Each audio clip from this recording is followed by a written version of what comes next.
Assalamualaikum warahmatullahi wabarakatuh. Perkenalkan, nama saya Didi Munanda dengan NIM 240170102. Saya membuat tugas video ini untuk memenuhi tugas mata kuliah Data Mining dengan dosen pengampu Dr. Askenda Eskom Mkom dengan judul Implementasi Algoritma Kemens untuk Mengelompokkan Pola Konsumsi Informasi Digital dan Potensi Paparan Disinformasi.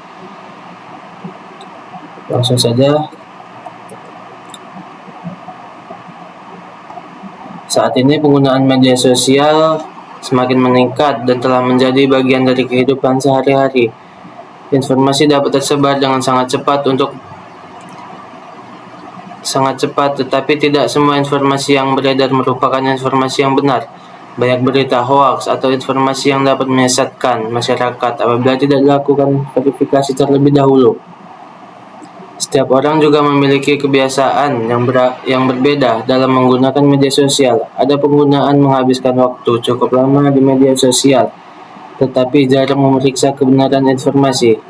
Sementara, ada juga yang lebih berhati-hati sebelum mempercayai atau membagikan suatu berita. Lanjut, teori dasar algoritma Kemens. Kemens merupakan salah satu algoritma dalam data mining yang termasuk ke dalam metode unsupervised learning, yaitu metode yang bekerja tanpa menggunakan data berlabel.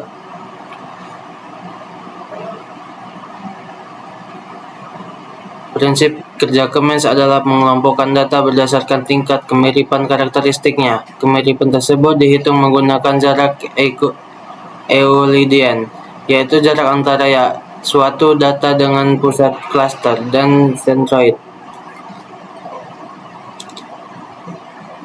Untuk persamaan jarak Euclidean D dalam kurung X, C sama dengan X data min X centroid pangkat 2 tambah Y data min Y centroid. Atribut utama untuk X ada screen time media sosial per jam atau per hari. Untuk Y, skor verifikasi berita atau skala 1 sampai 10. Oke, lanjut. Dataset dan variabel penilaian. Dataset yang digunakan terdiri dari 5 responden. Masing-masing responden memiliki 2 nilai, yaitu lama pengguna media sosial setiap hari atau screen time.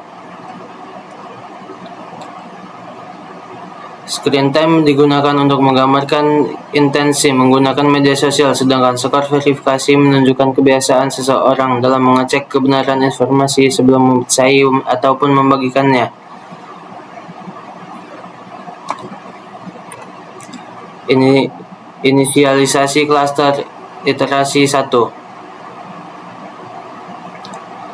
Pada tahap awal ditentukan jumlah klaster sebanyak 2 klaster. Centroid pertama dipilih dari data responden 1 yang memiliki screen time rendah dan skor verifikasi tinggi sehingga dikonsumsi, mewakili kelompok dengan resiko rendah terhadap disinformasi. Untuk centroid kedua dipilih dari responden 2 yang memiliki screen time tinggi dan skor verifikasi rendah sehingga dikonsumsi sebagai kelompok dengan resiko lebih tinggi.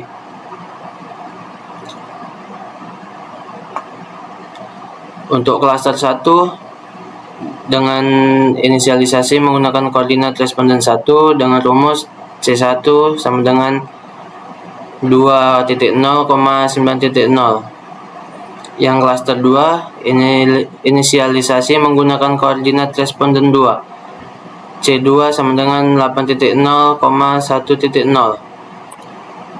Perhitungan jarak Euclidean sampel R3.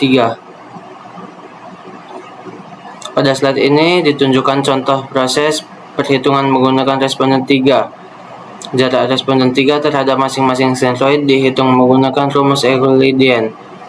Setelah dilakukan perhitungan, diperoleh bahwa jarak responden 3 ke klaster 1 lebih kecil dibandingkan jarak ke klaster 2. Karena memiliki jarak yang lebih dekat, maka responden 3 dimasukkan ke dalam klaster 1.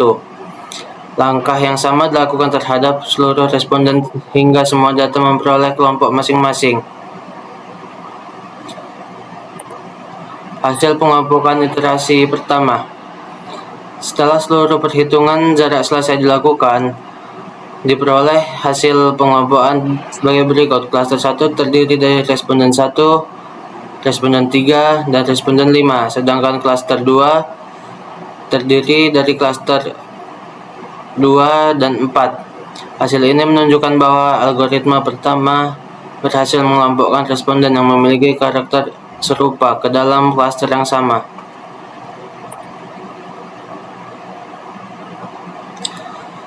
Pembaruan sentroid baru. Langkah berikutnya adalah menghitung sentroid baru. Sentroid baru diperoleh dengan menghitung rata-rata nilai seluruh anggota pada masing-masing klaster. Hasil perhitungannya adalah untuk klaster 1 memiliki sentroid baru pada titik 3,0 dan 8.0. Untuk klaster 2 memiliki sentroid baru pada titik 7,75 dan 1,5.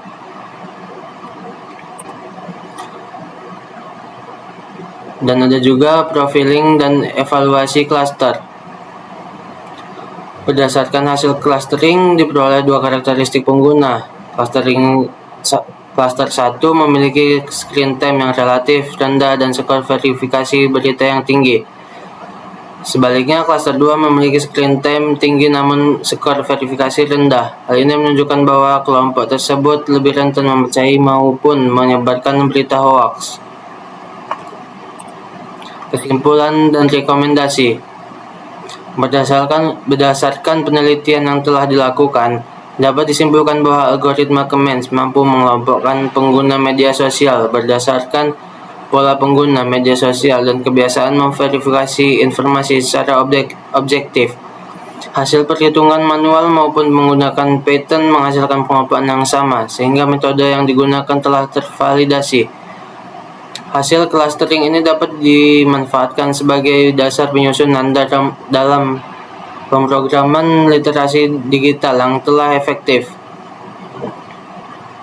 Oke, setelah ini kita lanjut ke codingannya. Baik, ini untuk codingannya saya menggunakan Google Colab. Pada barisan pertama, import dan from parent cluster. Baris pertama digunakan untuk mengimpor library pandas yang berfungsi mengolah data dalam bentuk tabel. Baris kedua, commands dari library scikit-learn yang digunakan untuk melakukan proses clustering. Dan untuk df-pd data frame, saya membuat dataset yang terdiri dari 5 responden. Setiap responden memiliki 2 atribut, yaitu screen time atau lama penggunaan media sosial setiap hari, dan skor verifikasi berita. Data ini yang akan dikelompokkan oleh algoritma Kemens. Untuk Kemens sama dengan Kemens dan N-cluster.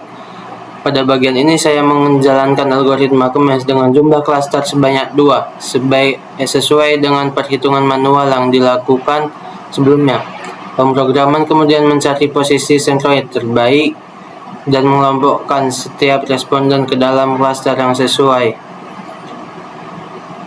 Dan terakhir, untuk barisan terakhir ini atau pada bagian ketiga, untuk hasil cluster dan sentroidnya, untuk menampilkan hasil clustering, untuk responden akan memperoleh nomor cluster, yaitu cluster 0 atau cluster 1. Selain itu, program juga menampilkan posisi sentroid akhir dari masing-masing clustering. Hanya itu saja.